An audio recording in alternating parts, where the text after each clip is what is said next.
Hello and welcome to another Honkai Star Rail video. In today's video, I'm going to be going over the 5-star characters that are releasing in version 2.5. We have 6 characters coming up in 2.5. 2 new 5 stars and 4 freaking reruns.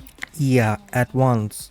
And the first 3 reruns are in the first phase at once, while we have one rerun in the second half for some reason. I don't know why they didn't spread it out as 2-2, but for some reason they did it like this. I have no idea what. Anyways, so with that many characters coming up, it's looking pretty bad for us free to plays. In this video, I'm going to be going over what value each character brings to an account, and depending on where your account is or what your preferred playstyle is, who should you consider pulling for, or if you should consider pulling for any one of these characters at all. So if you enjoy this video or find this useful, then please do leave a like. Also, subscribe to the channel and hit the notification bell so you don't miss out on future content.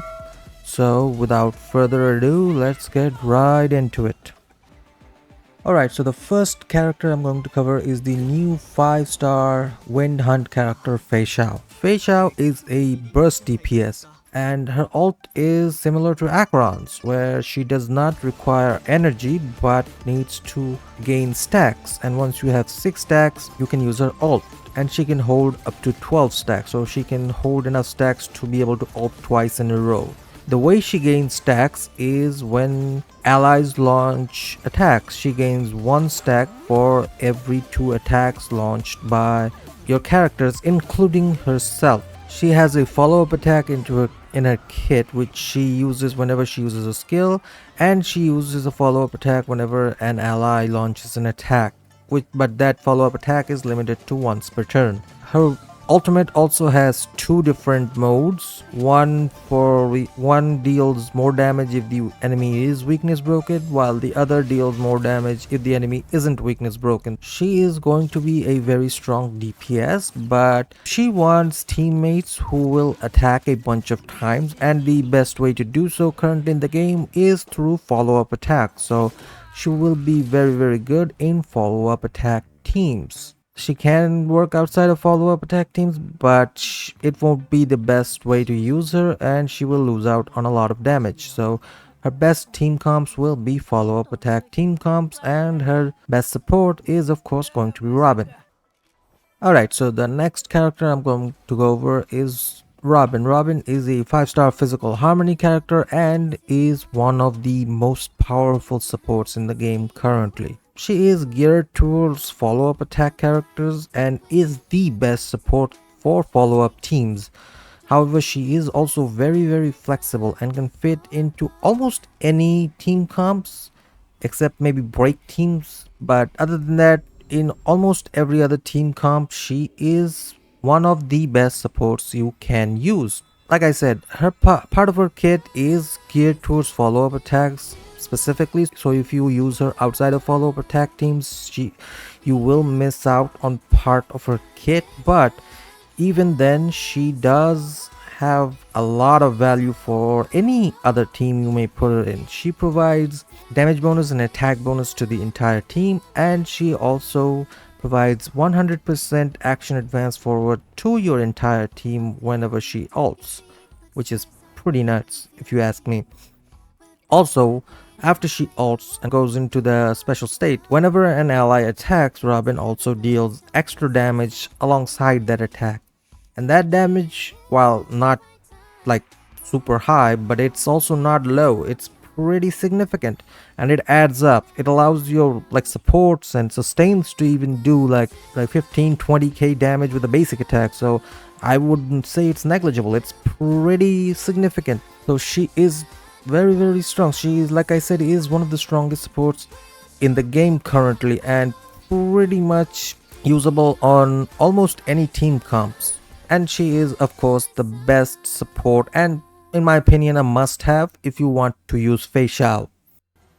The next character is Black Swan. Black Swan is a 5-star Wind Nihility character. She's a very strong dot/debuffer. She can apply Arcana to the enemy, which functions as a debuff and a dot. She can inflict Defense Shred on the enemy using her skill, and her ult inflicts Epiphany on the enemy, which makes the enemy take more damage on their turn. She is insanely good, but only in dot teams. She is also a very good support for Acheron, and if you have Acheron and don't have Zhao Cho or need an upgrade, like if you're using 4 stars only, then you might consider getting her. But outside of Acheron team and dot team, she's not really useful.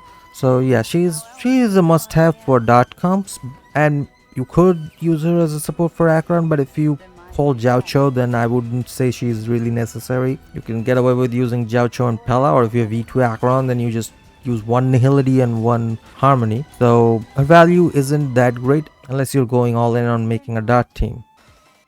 Alright, the next 5-star is Kafka. Kafka is a 5-star Lightning Nihility character and is probably the strongest dot character in the game currently. And of course, if you want to make a dot team, you really can't make one without her, because not only she applies dots, but she can also proc them an extra time with her skill and with her ult.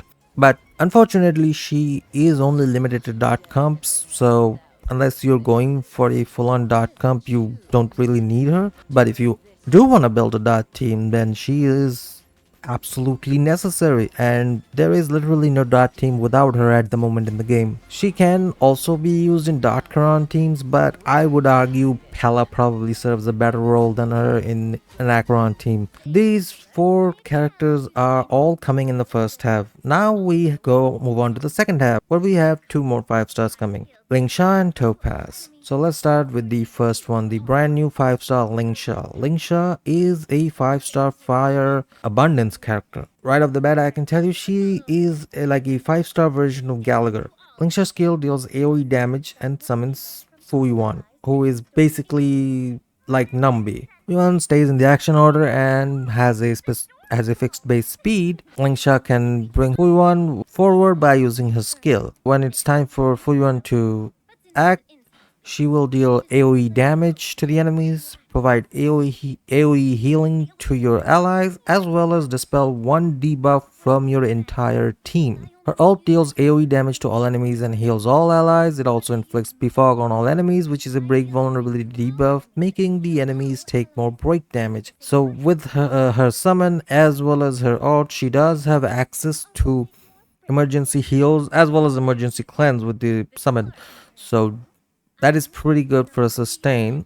Her ult also inflicts the Befog state, which is, I think, the first break vulnerability debuff that exists in the game. I don't think any other character has that debuff. So she does have something that is new, and it will of course increase break and super break damage. So she is specifically geared towards break and super break teams. So if you need a sustain for that, then she will be a top pick. So yeah, pretty much her best team is definitely going to be the break / super break teams like Boot Hill or Firefly teams currently. Since she does have access to so much healing and also AoE cleanse, even if you aren't using a break team, she will still be an extremely good sustainer. She will be best for break teams, but she can be used in pretty much any team in my opinion.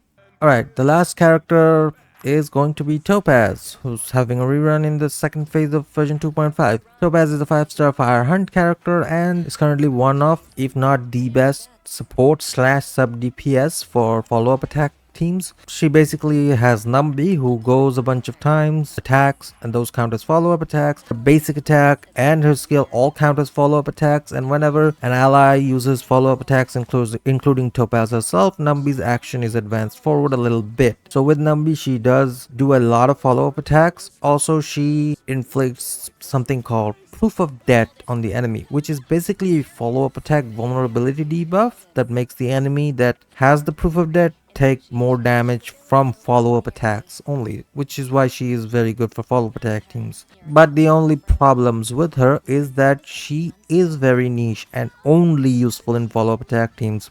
Her damage isn't really all that high, so she alone as a DPS doesn't really do much. It will be kind of disappointing, so she's very good as a sub DPS / support hybrid type role within a follow-up attack team. But outside of follow-up attack teams, she's pretty much useless. Also, the other thing is she is single target, and her debuff, the vulnerability debuff, can only be applied on one target at a time. So you cannot have multiple targets, multiple enemies afflicted with the Proof of Death.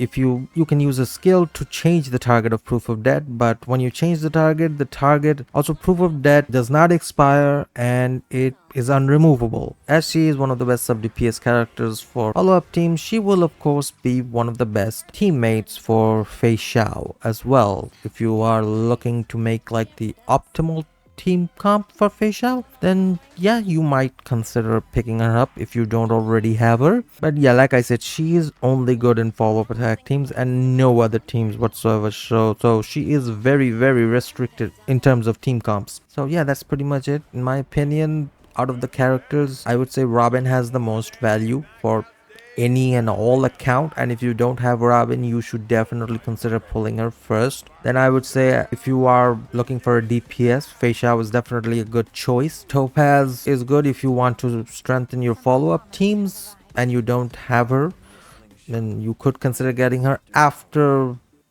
getting Robin and maybe Fei Xiao. If you want to build the optimal team comp and you don't have Topaz, and yeah, you could consider getting her.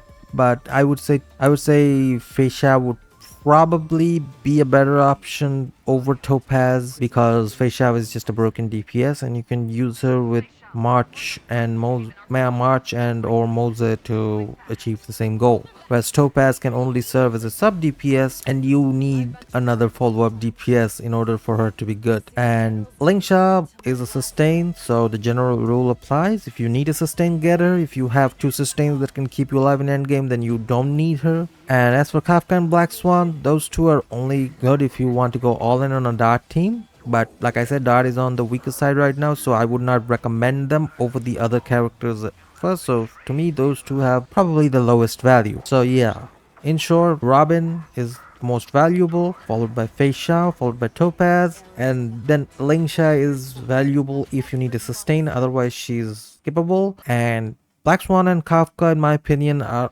only situational, like if you want to go all in on Dart and you literally do not have any need for pulling them otherwise. So yeah, that's pretty much my opinion on who you should pull for in version 2.5. So let me know down in the comments what your opinion is and who you're pulling for, or if you're skipping the entire patch. So yeah, that's gonna be it for this one. See you all in the next one.